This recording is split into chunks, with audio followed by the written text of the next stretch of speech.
Sa pag-alis ni Skaya, nakatanggap ng mensahe si Jinho na sinasabi sa kanya na bukas na ang admin store at doon bigla silang na-teleport. Parehong nagulat sina Jinho at Frost dahil hindi sila nag-enter sa pagpasok. Sinabi ni Frost na ang baliw na babaeng iyon ay tinatawag muli sila sa kanyang sariling desisyon. Na-teleport sila sa store kung saan nakaupo si Rei sa isang lamesa.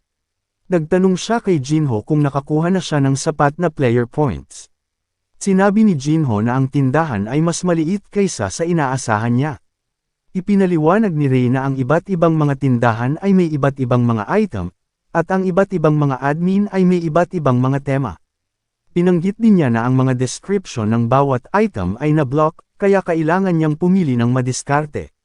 Nagtanong si Jinho kung bakit gusto niyang mangolekta siya ng 800,000 player points. Natarantang kumilos si Rei at tinanong kung ano ang sinasabi niya. Pagkatapos ay binanggit ni Rei na ang tindahan ay may mga mata, at ang mga high-ups ay nanunood.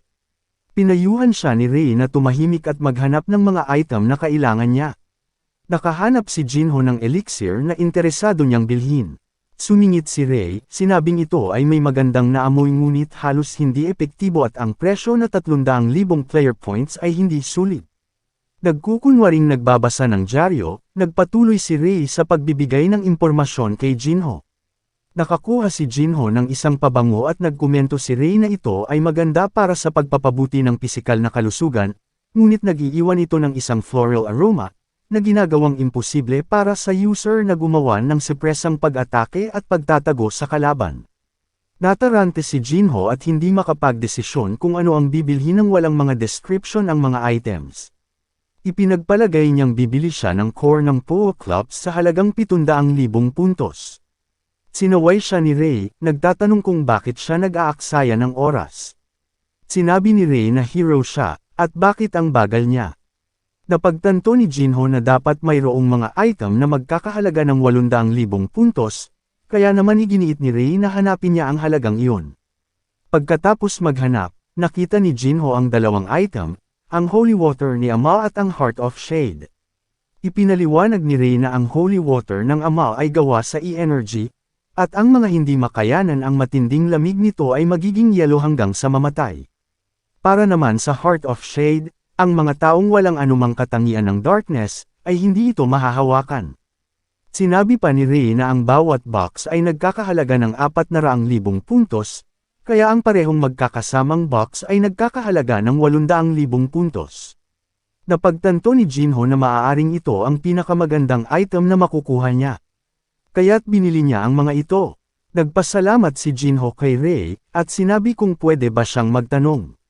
Mabilis na sinabi ni Rei na sabihin kaagad sa kanya ang tanong. Napansin ni Jinho na bukas ang shop sa bawat manlalaro, kabilang na ang mga Fin, at nagtanong si Rei kung bakit niya pinapayagan ang mga taong iyon na bumili dito.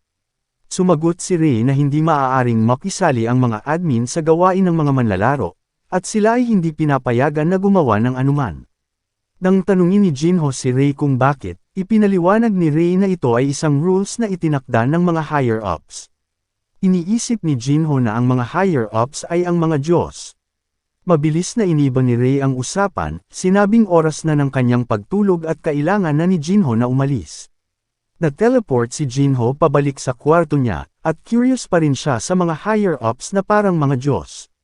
Sinabi ni Frost na ang in-energy ay tila mas malakas sa kanya upang ito ay mamanage.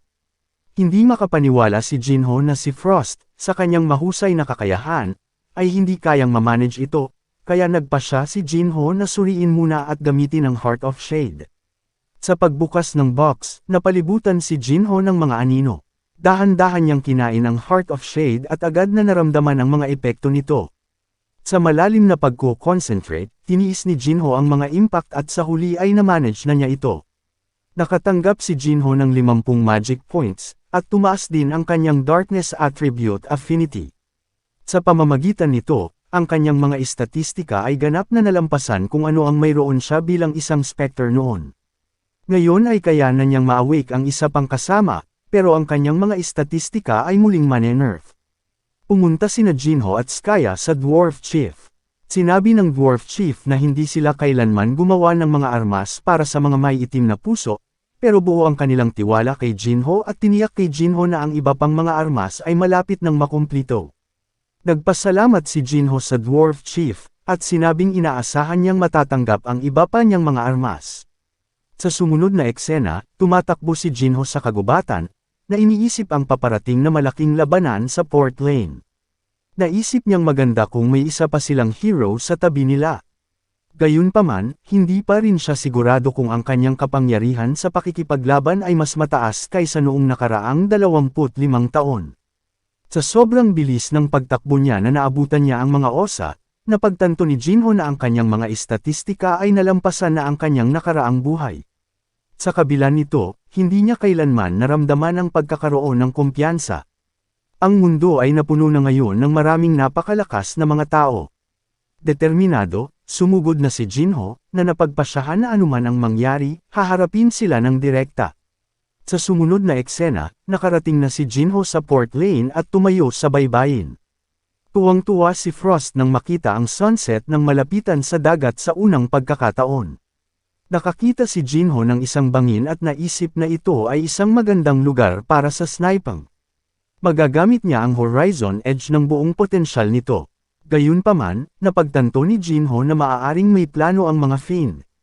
Tinanong niya si Frost kung saan ang mas mataas sa pagitan ng bangin at ng tore. Sinabi ni Frost na mas mataas ang bangin. Nagpasya si Jinho na kailangan niyang i-secure ang bangin. Nagsimula siyang maghukay sa bangin, tinitiyak na ang kalaban ay hindi magkakaroon ng anumang kalamangan sa bangin. Naglatag si Jinho ng mga bitag, alam niyang susubukan ng mga Fiend na pamwesto sa mas mataas na lugar. Pagod na pagod si Jinho. Nabanggit ni Frost na hindi niya akalain na gagawa ng mga bomba ang mga dwarfs para kay Jinho. Nakatanim na ang mga bomba at maaari na itong i-activate kapag pinindot ni Jinho ang button. Nabaliw na si Frost dahil sa tila walang ingat na kilos ni Jinho.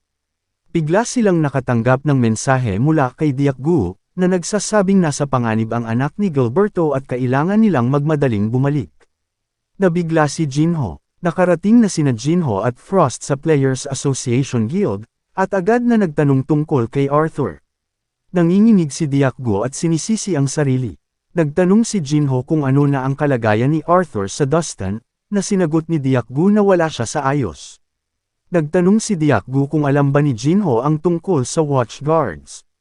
Si Jinho, sa pag-aakalang tinutukoy ni Diakgu ang kanyang kakayahan na Watchguard of Darkness, ay nagsabing alam niya ito, pero nilinaw ni Diakgu na hindi iyon ang kanyang tinutukoy. Ang Watchguards ang pangalan ng grupong nilikha ni Arthur, isang dekada na ang nakalipas. Ito'y galing sa kakayahan ni Jinho ang grupo ng pangalan. Pinili nila ang pangalang iyon upang ipagpatuloy ang nasimulan ni Spectre. Ang kanilang pangunahing layunin ay lipunin ang mga Fiends. Tinanong ni Jinho si Diakgu kung bakit hindi niya ito sinabi sa kanya ng maaga. Sinabi ni Diakgu na pinakiusapan siya ni Arthur dahil ayaw niyang maging pabigat. Iginiit ni Jinho na dapat ay sinabihan siya, at sinabi kung paano niya haharapin si Gilberto kung may nangyaring masama sa anak niya. Ipinagtapat ni Diakgu na matapos marinig ang tungkol sa pag-reset ng level ni Jinho, sumang-ayon siya sa plano ni Arthur. At si Jinho o Spectre, ang uri ng tao na nagpapamotivate sa sarili ni Arthur upang malampasan ang anumang mga sitwasyon. Naisip ni Jinho na tama si Diakgu, hindi pa siya sapat na malakas. Ipinaalala sa kanya ni Diakgu na hindi na bata si Arthur at malapit nang mag-30 anyos siya. 6 na buwan na ang nakalipas, naabot ni Arthur ang level 113 at sinusubaybayan ng isang executive ng Fiend Association, na humantong sa kanya sa Dustin. Si Arthur ay sinusubaybayan ng taong ito sa loob ng maraming taon, at sa wakas ay nakatanggap sila ng ulat ngayon. Tiningnan ni Jinho ang ulat, na nagsasaad na ang Squadron of Gluttony ay nakikipag-ugnayan sa chef para sa kanilang layunin. Naalala ni Jinho na ang chef ay nakakapag-absorb ng mga skills. Pinanggit ni Frost ang 7 squadron ng Fiend Association: Pride, Despair, Wrath, Silence, Envy, Sloth, at Gluttony. Si Arthur ay sinusubaybayan hanggang ngayon ang Gluttony Squadron. Idinagdag ni Diakgu na pagkatapos matanggap ang ulat, hindi niya makontak si Arthur, at ang tahanan ni Arthur ay nawasak. Sinabihan siya ni Jinho na tawagan agad si Skaya at dalhin na lamang lahat ng ginagawa niya. Naunawaan ito ni Diakgu at nagsimulang magtrabaho agad.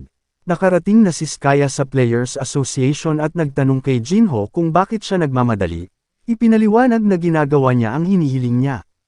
Sinabi ni Jinho sa kanya na nasa panganib si Arthur. Sa simula, hindi maalala ni Skaya kung sino si Arthur, ngunit pagkatapos ng ilang pag-iisip, naalala niya na anak ito ni Gilberto. Laking gulat niya nang malaman na nasa panganib ito. Sinabihan ni Jinho si Skaya na buksan ang hideout dahil kailangan niyang ma-awake ang kanyang ama. Si Diakgu, na may pananagutan sa hindi pagprotekta kay Arthur, ay nakiusap kay Jinho na iligtas si Arthur at bumalik ng buhay siya. Pumasok si Jinho sa hideout ni Skaya. Tinanong ni Skaya si Jinho kung okay lang ba na ma-nerf ulit ang stats niya. Sinabi ni Jinho na wala siyang pakialam dahil kamakailan lamang ay nakatanggap siya ng malaking tulong sa kanyang magic stats. Ipinatong ni Jinho ang kanyang kamay sa rebulto, at may lumabas na mensahe na nagsasabing 30 puntos ng magic stats ang permanenteng mawawala at lahat ng stats niya ay bababa ng 50% sa loob ng 20 araw. Napagtanto ni Jinho na ang mga penalty ay mas mababa kaysa noong una. Nang walang gaanong iniisip, ginising na ni Jinho si Gilberto. Nabasag ang yelo, at nakaramdam si Jinho ng impact mula sa Curse of Bitter Cold. Bumagsak si Gilberto sa lupa, at nagtanong si Jinho kung ayos lang siya. Hahawakan sana ni Jinho ang sombrero ni Gilberto, ngunit hinawakan ni Gilberto ang kamay ni Jinho at sinabihang huwag itong hahawakan. Masaya silang makitang siya ay katulad pa rin ng dati. Nagtanong si Gilberto kung bakit nasa ganitong karimari-marim na lugar sila. Niinis si Skaya at sinabi na ito ay galing sa kanyang kapangyarihan. Nagtanong si Gilberto kung nasaan ang dalawa. Ipinaliwanag ni Jinho na hindi niya sila matutulungan sa ngayon, pero kapag dumating na ang oras, tutulungan niya sila tulad ng ginawa niya para kina Gilberto at Skaya. Sinabi ni Gilberto na natutuwa silang nagtiwala sila kay Jinho.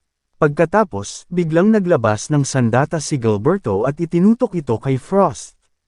Umagit na si Jinho, pinigilan siya at ipinaliwanag na kakampi nila ito. Si Gilberto, na nalilito, ay nagtanong kung ano ang nangyayari. Sinabi ni Jinho na ipapaliwanag niya ang lahat, pero bago ito, mayroong isang problemang bagay, na wala ang kanyang anak na si Arthur. Nagulat si Gilberto. Ipinaliwanag ni Jinho na 26 na taon na ang nakakalipas mula noong lahat sila ay na-freeze, at si Arthur ay isa ng binata at sinusubaybayan ng isang executive fins. Sinabi ni Jinho kung gaano ito nakakalito para kay Gilberto. Sinabi ni Gilberto na dapat nilang ipaliwanag sa kanya ang lahat sa daan. Bago sila umalis, hiniling ni Jinho kay Skaya ang bracelet na ni-request niya. Nabanggit ni Skaya na hindi pa ito kompleto.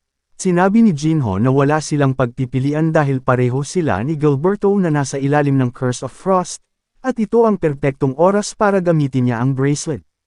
Nang makilala ni Jinho ang isang fiend na nagngangalang Wangan at nasaksihan ang kanyang kakayahan na dispel, nalaman ni Jinho na kayang maalis agad ang sumpa. Nagtanong si Gilberto kung gaano katagal bago ito magawa. Ipinaliwanag ni Skaya na ang oras ay subjective lamang. Nagcast si Jinho ng dispel dito, ngunit kailangang patuloy na ibuhos ni Jinho ang kanyang mana sa bracelet ng walang pahinga. Agad na sinimula ni Jinho ang pagbuhos ng kanyang mana. Nilabanan ng sumpa ang dispel dito, at nagpatuloy si Jinho na bigyan ito ng mana. Dahan-dahan, ang kapangyarihan ng dispel ay nagsimulang hamina, at ang Curse of Frost ay nabawasan sa 30 minuto lamang. Dahil sa pagod, nabanggit ni Jinho na kahit ang Mithril, ang pinakamataas na material grade na may pinakamataas na mana conductivity, ay nag-iinit. Napagtanto niyang matindi ang sumpa. Naniniwala si Jinho na ginawa na ni Skaya ang kanyang makakaya at kailangan na ni Gilberto na mahanap ang kanyang anak. Sa pagpapasya na higaitan ang kanyang limitasyon, sinubukan ni Jinho na tanggalin muli ang sumpa, na ikinagulat ni Skaya at Gilberto. Naramdaman ni Jinho ulit ang matinding impact, ngunit tumanggi siyang sumuko. Nang biglang, tinulungan siya ni Frost at ibinahagi rin niya ang kanyang mana. Sa matinding mana na umaagos mula sa bracelet, nagtanong si Skaya kung ayos lang siya. Sa wakas, nagawang maalis ni Jinho ang sumpa sa kanyang sarili, pero humingi siya ng tawad kay Gilberto, sinabing hindi niya kayang alisin ang kanyang sumpa sa ngayon. Pinagalitan siya ni Skaya dahil sa pagiging walang ingat, at inilagay ni Jinho ang kanyang maskara, naghahanda upang iligtas si Arthur. Hiniling nila kay Skaya na i-teleport sila palabas ng hideout, at inihanda ni Skaya ang kanyang mahika para gawin ito. Samantala, sa Dustin Outland, may hinahabol ang mga Finns, at inutusang hulihin sila ng buhay.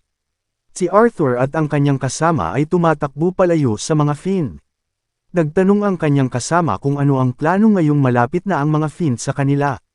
Sinabihan siya ni Arthur na tumalon. Tumalon silang dalawa sa tubig. Habang sila ay lumalangoy, nakatanggap sila ng mensahe na nagsasabing may nakita silang mga watchguard at nilipat sila sa lokasyon. Na-teleport sila papunta sa hideout nila. Nagbago ang ekspresyon ni Arthur nang makitang bukas ang pinto. Nagkaroon ng hamog sa paligid, ito ay isa sa mga kakayahan ng kasama ni Arthur. Nagtanong si Arthur kung ano ang nangyari dito, pagkatapos ay nakita ang mga mukha ng ibang kasamahan na natatakpan dahil silang lahat ay nahuli. Sinabi ng isang hindi kilalang lalaki na narito na ang kapitan, na nagsasabing darating ang mga Finn sa lalong madaling panahon. Nagulat si Arthur at nagtanong kung bakit nagtaksil siya sa kanila. Ibinunyag ng lalaki na ang kanyang kasamahan ay matagal nang namatay at nilamon niya ito, kaya naman nalaman niya ang buong detalye. Alam ng mga Finn na si Arthur ay anak ni Gilberto Green. Samantala, sa unang palapag, nagulat ang mga manlalaro nang makita sina Skaya at Spectre at napansin nilang may isa pang tao sa kanila, at posible ito ang Great Sniper. Tatlong bayani ang lumitaw sa ikalawang palapag, at nagyawan ang mga tao para sa kanila. Sa kabilang banda, binanggit ng Finn na nag-effort ang Finn Association para mahanap siya. Alam ni Arthur ang dahilan kung bakit hindi pa siya pinapatay ng mga Finn, dahil para ma-target nila si Spectre. Ang Finn ay nagpaalala kay Arthur, na nagsasabing kung siya ay sasama sa kanya ng tahimik, ililigtas niya ang kanyang mga kasamahan, gayunpaman, kung dadating na ang ibang mga Finn, hindi na niya magagarantiya ang kanilang kaligtasan. Alam ni Arthur na kahit sumuko siya, walang kasiguraduhan na maliligtas sila. Huminga siya ng malalim at mabilis na inilabas ang baril at pinaputukan ang Finn. Nakarating si Jinho at ang iba pa sa ikalawang palapag, kung saan natuklasan ni Gilberto na 800 kilometro ang layo ng kanyang anak sa kanila. Iminungkahi ni Jinho na magsimula na silang tumakbo ngayon, dahil ang paggamit ng teleportation ay magpapaalala lamang sa mga Finn dahil sa magical wave. Sinabi ni Jinho kay Gilberto na kung nahihirapan siyang tumakbo ay mauuna na sila ni Skaya. Iginiit ni Gilberto na kailangan ng kanyang anak ang kanyang tulong, kaya kailangan niyang makarating doon ng mabilis. Alam niyang pinipilit na niya ang kanyang limitasyon sa sandaling nagising siya, pero hindi niya kayang pabayaan si Arthur. Samantala, nabalot ng hamog ang paligid. Mabigat na bumantong hininga ang Finn, at sinabing ito ay naging mahirap. Si Arthur ay natalo ng Finn at nahuli. Pinanggit ng Finn na kung hindi dahil sa utos, pinutol na niya ang mga braso at binti ni Arthur. Habang nakikipag-usap ang Finn kay Arthur, isa sa mga kasamahan ni Arthur ang bumulong sa lahat na hawakan ng mahigpit ang isa't isa, napansin ito ng Finn sa likuran niya. Pinuhat ng isang kasamahan ni Arthur ang lahat ng kasamahan nila, at tumakbo paalis kasama papunta sa teleportation gate. Sa kabila ng naramdaman niyang pag-atake ng Finn sa likuran, determinado siyang iligtas sila. Nakarating siya sa isang ligtas na lugar kasama ang kanyang mga kasama at pagkatapos ay bumagsak sila sa lupa, at pagod na pagod.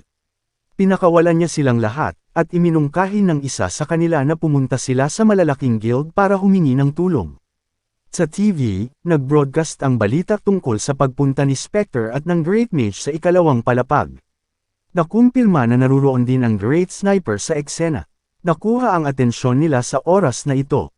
Pinag-uusapan ng mga Finn ang balita tungkol sa pagdating ni Spectre sa ikalawang palapag. Sinabi ng Finn Commander na mahuhuli nila ang iba sa loob ng ilang oras, kaya nagpasya silang dagdagan ang mga hakbang sa seguridad. Samantala, lihim na sinusundan sila ng kasama ni Arthur, ngunit isang Finn ang lumitaw sa kanyang likuran at nahuli siya, pinupuri ang kanyang katapangan sa pagtatangkang iligtas ang kanyang kapitan. Iniutos ng Finn Commander na patayin siya. Napagtanto ng kasama ni Arthur na siya ay kumilos ng walang ingat, at nakaramdam na siya ay sobrang napakahina. Papatayin na sana siya ng Finn nang biglang natanggal ang ulo nito. Agad na itinaas ng mga Finn ang kanilang depensa laban sa sniper. Napagtanto ng Fiend Commander na si Spectre iyon, at nagbanta kay Spectre na papatayin niya ang kanyang pamangkin kapag hindi siya lumabas. Nang bigla, ang lahat ng mga paa ng mga Fiend ay nakakapit sa mga ugat ng puno. Nalilito, hindi nila alam kung ano ang nangyayari, at sa susunod na sandali, napalibutan sila ng kadiliman. Lumitaw si Jinho sa likuran nila at ginamit ang Death Scythe. Inihampas ni Jinho ang scythe at napatay ang dalawang Fiend. Ang Fiend Commander ay humanga sa mga kakayahan ni Jinho, at ipinahayag ang pagnanais na i-absorb ang mga kakayahang iyon. Habang nagsasalita ang Fiend Commander, tinutukan siya ni Gilberto at pinaputukan siya ng bala, na tumagos sa kanyang tiyan. Bumagsak si Arthur sa lupa. Sinabi ni Gilberto na kung hindi niya kakayanin ang pagtama, hindi siya dapat magmayabang. Nilamon ni Jinho sa kadiliman ang lahat ng natitirang Fiends. Nakita ni Arthur na dumating ang kanyang tiyuhin upang iligtas siya. Nagsimulang makalas ang mga lubod gamit ang mahika. Namalaya niyang nandoon din ang tiyahin niyang si Skaya, humanga si Skaya na nakilala siya kaagad nito. Pinanggit ni Arthur na nabalitaan na niya ang lahat at pinasalamatan niya sina Jinho at Skaya para sa kanilang tulong, at humihingi ng paumanhin sa pag-aalala sa kanya. Nabanggit ni Arthur na nakapag-hold out siya saglit, salamat sa kwintas na binigay sa kanya ni Jinho at muli siyang nagpasalamat. Biglang napansin ni Arthur na may nakatayo sa gubat. Lumapit si Gilberto at sinabing lumaki ka na, at nagtanong kung okay lang ba siya. Napagtanto ni Arthur na tatay niya iyon at dirdiretsyong tumakbo papunta sa kanya, umiyak at niyakap ito ng mahigpit. Umiyak si Arthur sa mga bisig ng kanyang ama, at humingi ng tawad si Gilberto sa pagiging huli sa eksena. Naging emosyonal sina Jinho at Skaya matapos masaksihan ang kanilang masayang reunion.